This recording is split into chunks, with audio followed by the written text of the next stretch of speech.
A citizens group is moving forward with its mission to protect at-risk children after meeting for the first time on Sunday. The Dakota's Call group was formed after 10-year-old Dakota Collins died from alleged abuse. 2 News reporter Adam Reif live in Dayton with a follow-up on their mission.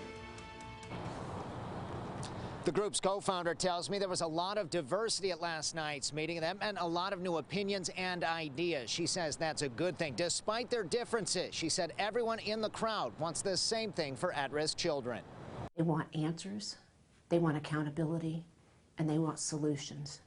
And they're willing to take action to do that. More than 70 people attending the first meeting of Dakota's Call. A lot of energy.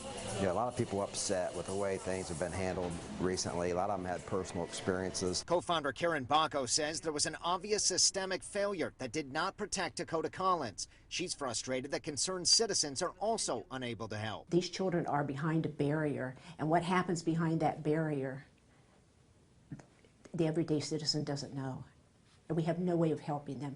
And that's what's so frustrating and pulls at your heartstrings. State Representative Phil Plummer attended the meeting and told the crowd he's speaking with fellow lawmakers about what changes can be made at the State House. I know there's a lot of passionate people that work at Children's Services.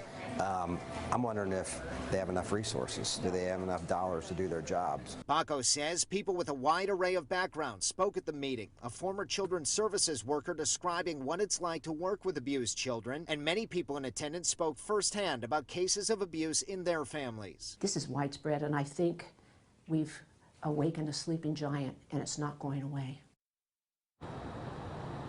Karen Bacco told me that the group envisions monthly meetings, but so far the next meeting for Dakota's Call has not yet been scheduled. Live in Dayton, Adam Reif, 2 News, working for you.